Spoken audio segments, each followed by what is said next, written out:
Hello everybody and welcome to today's video.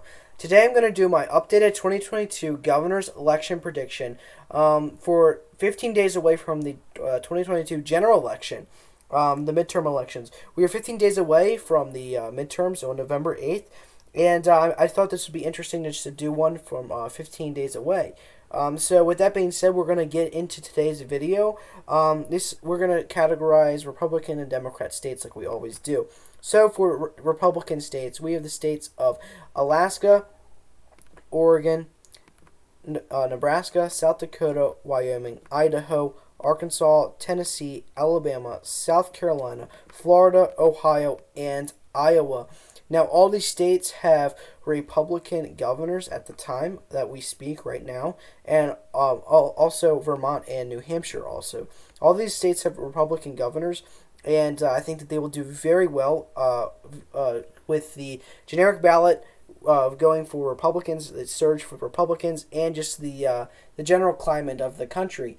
Speaking that we are in a red wave year, we also have the advantage of appealing to a lot of voters who are unhappy with the way that the Biden administration is going, and also the current direction of the country and across the world. So with that being said, we can categorize Democrat states.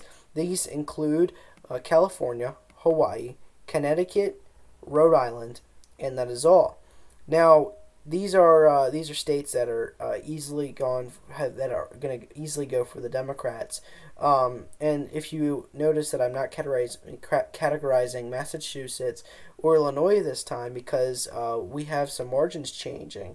And for Republican likely states, this includes the state of Texas. I think Greg Abbott will win his re-election here. I think this is very easy. Also, in the state of, well, let's see, instead of Georgia will go for Brian Kemp for his re-election. Stacey Abrams is getting more unpopular as we speak, so I think that he'll go ahead and be able to win here, and I think that is all for Republican likely states. And for Democrat likely states, we have the state of Colorado. I think Jared Polis will go and win in his home state. I think he'll win his re-election in Colorado. Also in the state of Massachusetts, I think this will go for the Democrats. Now, Charlie Baker is retiring. He's able to run for re-election for a third consecutive term, but he is not.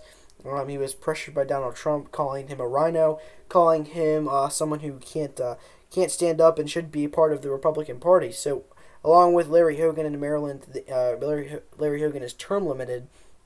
That is why he cannot run for re-election. But in this case, in Massachusetts, Charlie Baker is just not running. So also in the state of Illinois, I think J.B. Pritzker will win his re-election in the state. I think that he'll do pretty well. I think he'll get it by a 8 to 9 point margin in the state. And with that being said, I think that is all for Democrat likely states. And for Republican lean states, this includes the state of Kansas. I think that Derek Schmidt will win here against Laura Kelly. I think Laura Kelly is a decent candidate. She's the governor, and I don't think that she'll be able to hold on to her state, speaking that this is a Republican wave year, and I think that that Republicans will do very well in the state of Kansas. Also in the state of Arizona, we have Carrie Lake running against Katie Hobbs. Katie Hobbs is just an awful candidate. I don't know why anyone voted for Katie Hobbs. I don't know why the Democratic Party nominated her. She is awful with campaigning. She's awful with just really grasping voters. She didn't even show up to the debate. Like, what candidate does that? Like, you're trying to win, and you don't even show up to a freaking debate. Like, that just goes to show that she just really doesn't even care about this race. And the other thing is that the Democratic Party, the Democratic National Committee, has stopped funding Katie Hobbs in the state of Arizona. That's a key sign, it's a key telltale sign that the Democrats have given up in the state of Arizona, that Katie Hobbs has pretty much locked this race in, and that she is ready to become the next governor. And also for lean states, we also have the state of Wisconsin. I think that Tony Evers will lose to Tim Michels in this state. I think that it'll be relatively close, but I think that Tim Michels will be able to win here. Now, for Democratic likely states, we have not very many states actually. I think that we only have the state of Minnesota here. I think that Tim Walz will win his reelection, but I think it'll be a lot closer than a lot of people expected it to be. If the election was held right now, I think that he'll get around a 3 to 5 point margin in the states. Maybe no, that's around what it is. Maybe like a 5.5 point margin at the most, but I think that's all he'll be able to pull off.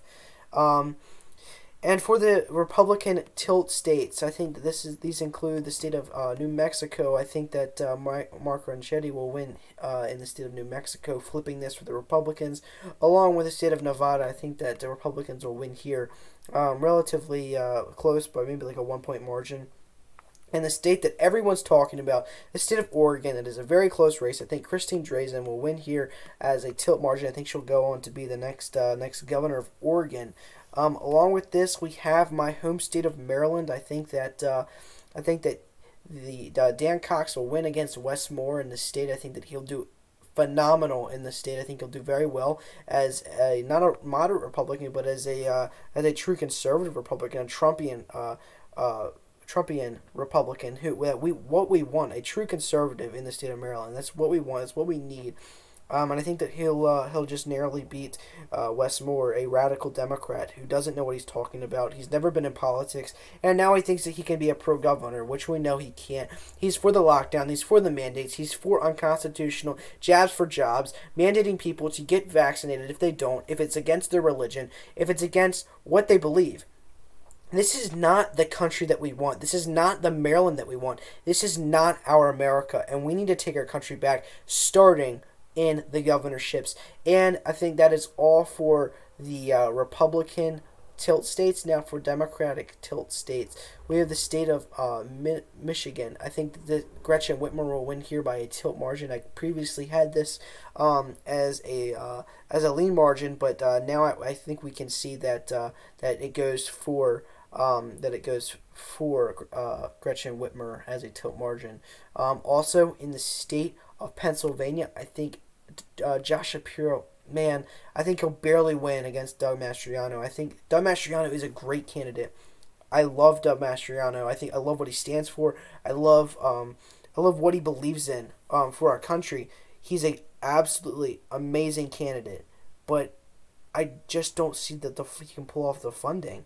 I don't know. It's a true toss-up.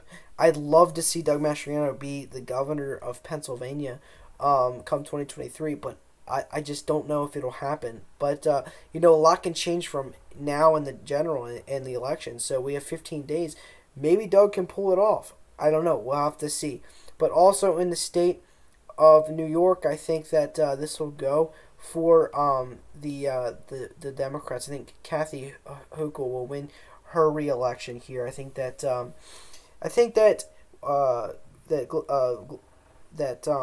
Lee Zeldin will do very well in the state, but I just don't see him winning. Also in the state of Maine, I like Paul LePage. He is an amazing candidate. He's an amazing person. He is just a really down-to-earth guy. He's a really good person. He's a really good guy in politics. He was a very good governor, but Janet Mills is the incumbent. Incumbents in the state of Maine normally win. She's a Democrat, and I just don't see Paul LePage being able to pull it off. So with that being said, I think that Janet Mills will go ahead and win her re-election, and hold on to the governorship in Maine. Now that sums up my prediction here. Now we have 32 for Republicans and 18 for Democrats. A lot of states that Republicans have reclaimed, such as the states of Nevada, Oregon, Kansas, New Mexico, the state of Wisconsin. Now these are a lot of states that Republicans have reclaimed. So this is good sign for Republicans, and be on the lookout for my Senate prediction coming up soon. Be on the don't forget that we go live on November 8th to cover the 2022 midterm elections, and I hope to see you all at 6:45 on November 8th. So with that being said, thank you all for watching. I hope you guys liked the video. Subscribe if you haven't already. And if you guys did like the video, please hit the like button, and I will see you all in the next one. Thank you, God bless, and God bless America.